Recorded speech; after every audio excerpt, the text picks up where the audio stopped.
is Dean Thompson. Welcome to another Escape to Gaming. Today I've got kind of a fun episode where I actually was in the middle of recording footage for it and working on a review of a 2012 game, and a couple friends that recommended that I try this game called Stranglehold. And they go, dude, you've got to play this game. It's really a lot of fun. So I finally found a mint copy of it after kind of looking. I wanted to get a really clean copy. It actually had a beautiful original full-color booklet in it and a bonus DVD with behind-the-scenes thing. Well, anyway, this is, as many of you know, it's a wonderful John Woo Hong Kong cinema continuation from the hard-boiled movie that I loved, which I actually picked up a while back and really enjoyed it. Well, actually, the game kind of continues where the hard-boiled story leaves off, with a lot of the same characters and that over-the-top cinematic action that a lot of us can't get enough of. Now, Stranglehold is one of these really fun, kind of an unusual game. It's really a throwback to the arcade games, which I've loved over the years. I mean, back in the day, I played on, in fact, it was a Neo Geo arcade, as I love games like Shock Troopers and games like Super Commando, and I mean, I spent a tremendous amount of time and quarters on those games. Just that over-the-top action, shooting everything in sight, shredding bullets, explosions, just a complete visual bombardment for your eyes. Well, that's kind of what this game is. And actually, once I realized that Midway actually made the game, who does many of these wonderful arcade games, I was really sold on it. This game is almost perfect for an arcade game that made its way onto the consoles. You really can't ask for enough. In fact, if you get the PS3 version, from what I understand, it actually comes on Blu-ray with a copy of the hard-boiled movie. And you can pick it up for a song, the price of lunch. I mean, it's really cheap. In fact, I think I paid $8 for the game. I had a 50% off coupon. I got the game in mint condition, special collector's edition, for $4. I feel guilty. This is a game that I would easily pay full price and then some for.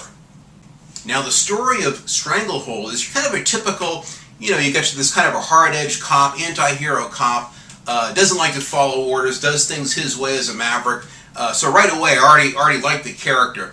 And it sets up kind of a basic premise and story that catapults you through this whole adventure. There's 7 lengthy levels on this game. It doesn't sound like much on the surface, but believe me, I mean, I've got probably 8 hours in the game. I'm a little bit slower because I look for the collectibles and kind of take my time.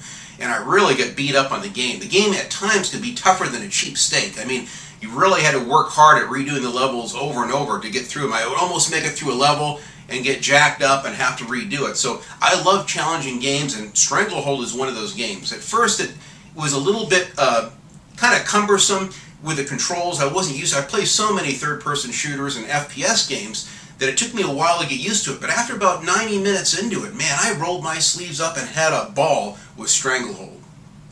Now, the voice acting and the cutscenes in Stranglehold are actually quite good. I was very surprised. For an older game on the Unreal Engine, it really turned out nice. You get you're kind of a typical anti-hero cop that kind of goes in and wants to do it his way and kind of going against his commanding officer and all that. And it's one of the things I love. I kind of love these mavericks that are portrayed in video games and films. And Stranglehold really does a great job of this. Except the deal went bad. Someone's trying to start a war. We better stop him. I'm heading down to Dio. I'm going to shake some cages and see what falls out. Like hell you will. Taio's not your turf and you know it. That's an ongoing narcotics probe. We have it under control. Drug gangs, turf wars, and a dead cop. And you call that under control? Watch your step, Tequila. You go out of bounds, you'll lose your badge. Now, the likeness of Chow Yun-fat and his expressions is amazingly good. I really had just a real delight, a kick out of playing this game and kind of watching his scowl on his face and how he approached with a toothpick in his mouth and shaking his tequila and slapping it down on the bar counter. Just a lot of really fun dynamics in this game that I really liked. And the cutscenes with the villains even, everything is kind of over the top and kind of a caricature of what is a caricature really in a lot of these John Woo films. Kind of just a kind of a heightened, almost graphic novel style villains and characters, and they portrayed it quite nice in Stranglehold. I'll be right there. We got unexpected guests. See you in Chicago. Goodbye, young. Is there no one who can kill this cop for me? Don't worry, boss. He's dead already. You just don't know it.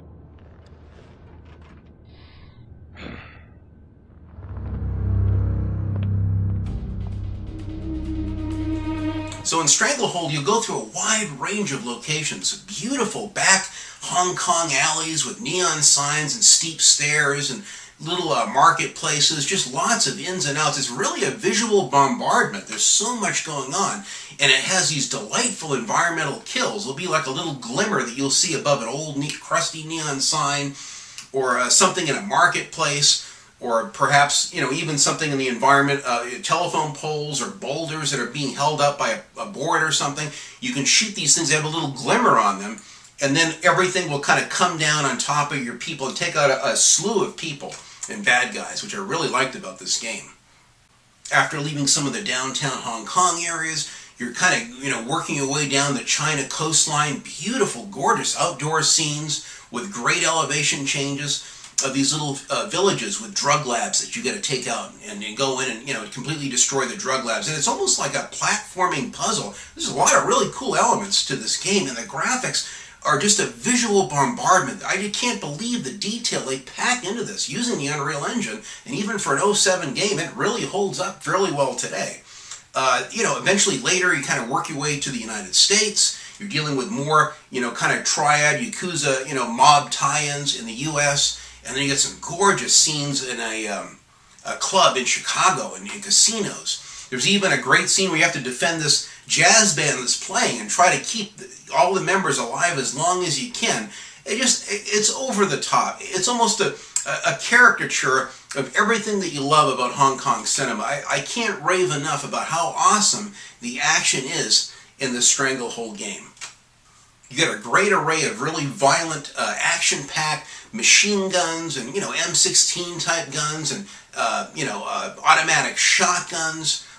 Even later in the game, it gets really cool, very powerful machine guns and some rocket launchers as well.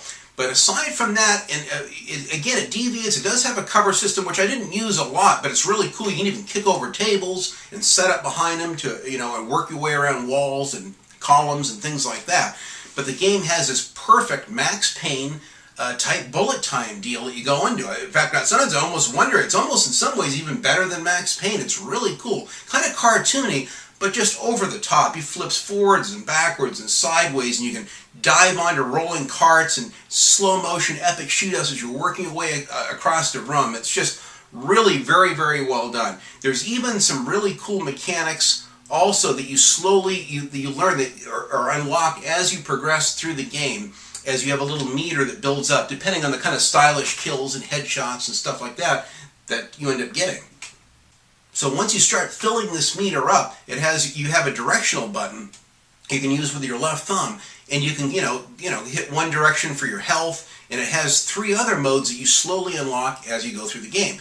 The first one is a precision aim, which is really cool. So once you start to fill that meter up, and you kind of get some long shots, you're not sure if you can get a good beat on them, you go into this, and man, it just really fine lines in on the enemy, and you can pick and target the part of the enemy that you want to take out. So you can go right for the throat, you can hear him gurgling through the blood in his throat, go for the groin, watch him double over and grab his crotch. It's just hilarious. You can get him in the arm, he'll react to wherever you hit him. And the death animations are really well done. I was really taken aback by how cool the animations are in this game. The second attack that you learn a little bit later in the game is called a barrage attack, and it's just like you're unstoppable. Everything gets kind of washed out color-wise, but you're on this and it's called Rampage. You're on a rampage with whatever weapon you have, and he goes into the room full bore. The weapon's just chugging away. You got unlimited ammo, and the destructive ability of the weapon is like maximized, or it's increased somehow. You're just chewing through the environments, chewing through your enemies like nothing, like balsa wood. I mean, it's just really, really epic. The other attack that I got farther into the game, about halfway into the game, is called the spin attack. And that one's really the most epic. You have to let your meter fill up the most for that one. But if you just get overwhelmed, you're in a room. I was in this one casino where I learned this one trick, and I was just overwhelmed with enemies. Well, I went into this special spin attack mode, hit that, and it just shows this epic, really cool animation of him spinning around the whole room and virtually everyone that is in that room at that time, wherever they are, it'll show an animation of that person and the things around them getting chewed up with a complete barrage of bullets. It is just epic. It literally is the definition of the word epic. I love this game. It never gets old. It's just one of those things you have a real delight. The game is tough, like I said, but it's one of those games where even when you die, you fail, and some of the checkpoints you have to kind of go back, way back, and redo a whole section, but I don't even mind because it's so damn fun.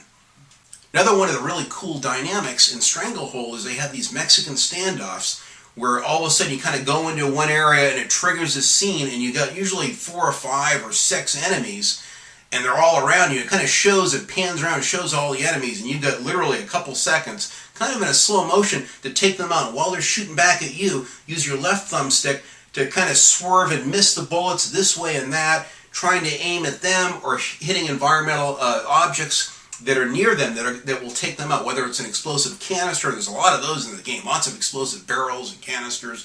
Usually they're old, crusty, neon signs hanging over their heads, or AC units or things like that. It's very, very cool. Now, the way that Chow Yun-fat kind of negotiates all the environments is really epic. There's just lots of overly exaggerated and very cartoony, but a lot of fun. He's running up and down railings and can shoot a telephone pole, and then he runs and sprints up the phone pole with ease. So he can radically traverse different elevation changes or the environment very quickly and smoothly. Again, you can jump on a rolling cart and follow that. There's chandeliers that you can swing across. It's just beautiful. It's just a gorgeous game, chock full of detail, rich environments. Again, considering how old the game is, I'm really amazed at how well it plays and looks today. I would love to have a continuation or a sequel to this game. I would pay, a lot of money for it. It's very, very fun. I can't rave enough about this game. You'll love it so much. So as you work through all these incredible levels of Stranglehold, you're going to find many really cool levels, different types of environments, indoors, outdoors, at nighttime, daytime, just gorgeous, rich look with the great lighting and a really fun animations. There's even in the menu system a way you can adjust for best picture for your TV. I think they got like 5 or 6 really good settings. You can find the setting that really looks the best on your TV. It's just a great game. There's lots of extra hidden unlockables with really cool artwork and stuff too. The game's got so much to it. They got these origami cranes that are hidden everywhere. If you can find those, it unlocks more stuff. It also increases your meter to fill it up faster. So the game is it's perfect for a guy like me. It's kind of a completionist, and it's got a lot of really cool trophies and achievements built into it too that really do make it a lot of fun.